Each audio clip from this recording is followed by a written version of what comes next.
যত মানুষ মারা যাবে বলে আমরা ধারণা করছিলাম, মৃত্যু সেই তুলনায় কম হয়েছে। যদিও যে কয়েকজন মানুষ মারা গেছেন সেটা আমরা কোনোভাবে নিতে পারি না, একটা মৃত্যু হওয়ার কোনো কারণ ছিল না। শুধুমাত্র আমরা একটু সতর্ক থাকলে, আমাদের আবহাওয়া বিভাগ, আমাদের বন্যা পূর্বাভাস কেন্দ্র যদি ঠিকঠাক মতো দায়িত্ব পালন করত, ভারত যাই চাক না কেন আমরা বেটার কমব্যাট করতে পারতাম। এর সাথে আমরা মনে করি যে মানুষের সম্পদের ক্ষতি হয়েছে। দরিদ্র মানুষ, নিম্নবিত্ত মানুষ, নিম্ন মধ্যবিত্ত মানুষ, তাদের সবকিছু ভেসে গেছে। এই ক্ষতি বিরাট, এই সম্পদের ক্ষতি তাদের জন্য অনেক কিছু। এটা কিভাবে রিকভার্ড হবে আমরা আসলে জানি না, কিন্তু এর মধ্যেই এক অসাধারণ সৌন্দর্য তৈরি হয়েছে। এই বন্যাটাকে আমরা ওই দিক থেকেও যদি মনে করি, কোনো একদিন এই বন্যার ইতিহাসকে ওই দিক থেকেও দেখা হবে, আমি বিশ্বাস করি। এই সৌন্দর্য হচ্ছে এই বন্যার মধ্য দিয়ে আমরা দেখলাম বাংলাদেশ রাষ্ট্র হয়ে উঠছে, আমরা নাগরিক হয়ে উঠছি। ট্রুলি তাই। আসবো এই জায়গায়, কিন্তু এর আগে আওয়ামী লীগ সময়ের একটা কথা আমার খুব মনে পড়ে। আওয়ামী লীগ শাসনের সবচেয়ে খারাপ বিষয়টা কি ছিল? আমি প্রায় বলি, আমরা প্রায় সব মানুষ আওয়ামী লীগের সময় আর ঠিক নাগরিক ছিলাম না। এই যে আমরা একটা রাষ্ট্রের নাগরিক, যে রাষ্ট্রের ওনারশিপ আছে আমার, আমি ওই রাষ্ট্রকে ওন করি, এটা আমার রাষ্ট্র, এটা আমার দেশ, এটা 17 কোটি বা 18 কোটি ভাবে এক ভাগের মালিক আমি।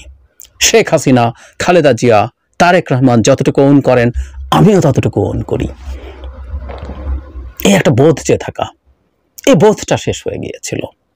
এই দেশটা হয়ে গিয়েছিল আওয়ামী লীগের দেশ, আর বাকি সব মানুষ, আমরা কথায় বলি না ধৈঞ্চা, আমরা ধৈঞ্চা হয়ে গেছিলাম।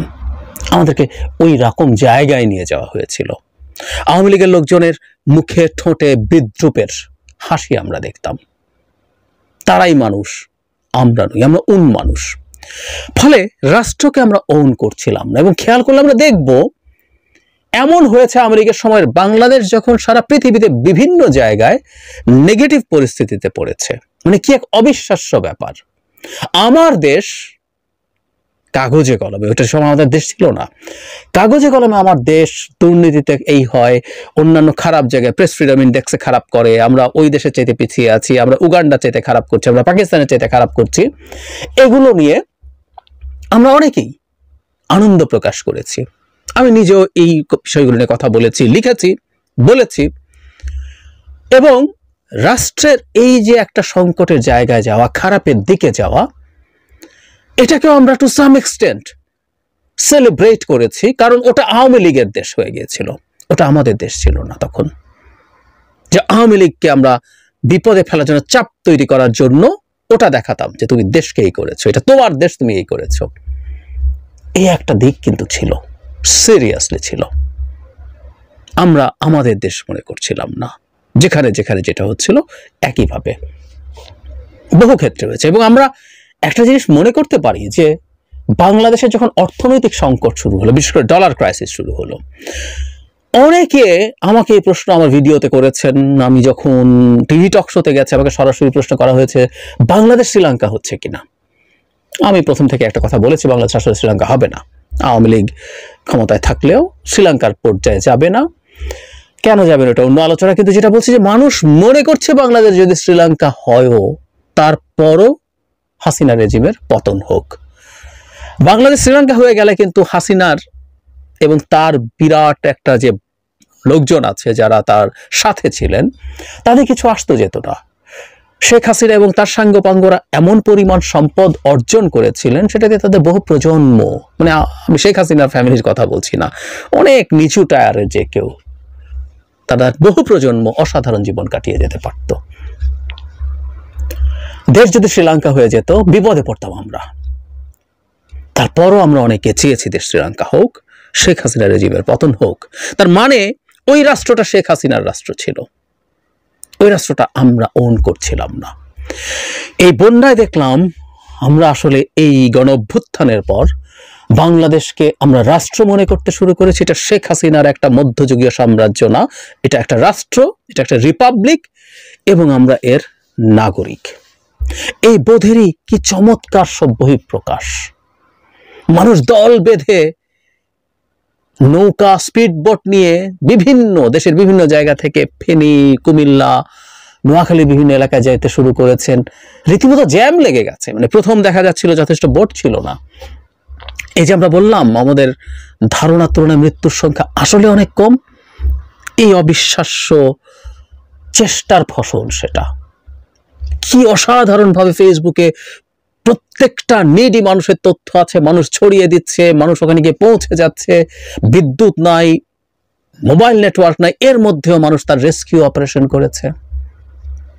দারুণ সব সংস্থা তাদের ত্রাণের কাজে নেমেছে, অনেক রকম। এর মধ্যে আমাদের বিভিন্ন রকম এনজিও আছে, ধর্মীয় এনজিও, ধর্মের বাইরের এনজিও চমৎকারভাবে কাজ করেছে।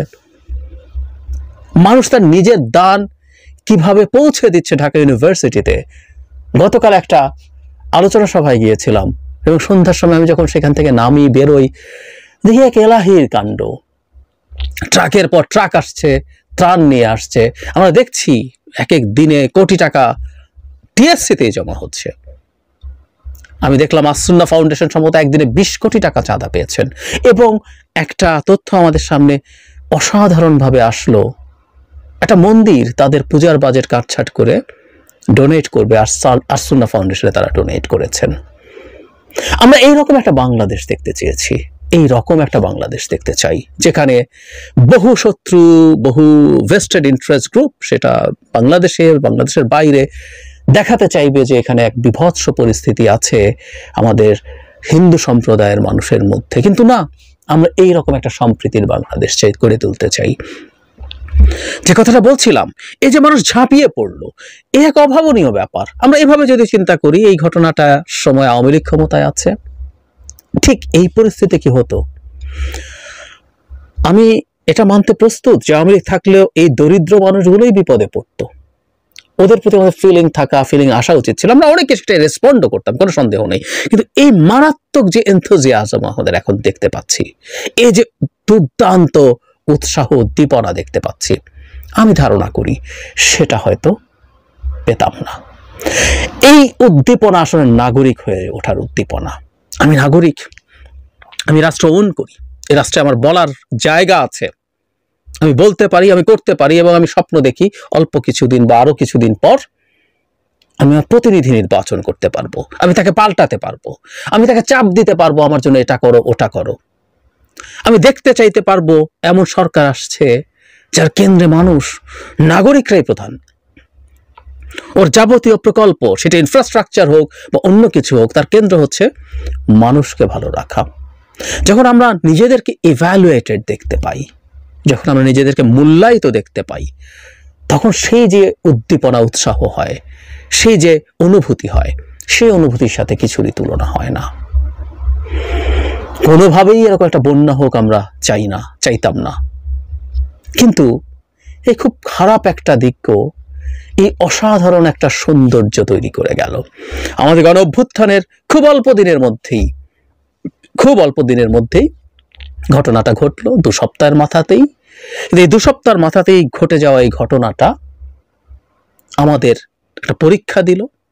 এই পরীক্ষায় সরকারের কিছু জায়গায় ভুলভ্রান্তি আছে, এবং আমি বলেছি যে সরকার এখনো আসলে তার সংস্থাগুলোর উপরে সেই অর্থে নিয়ন্ত্রণ আনতে পারেনি। সো আমরা সেটাকে খুব সিরিয়াসলি দেখব না। কিন্তু জনগণের সামনে যে পরীক্ষায় এসে হাজির হয়েছিল, সেই পরীক্ষায় জনগণ অসাধারণভাবে উতরে গেছে।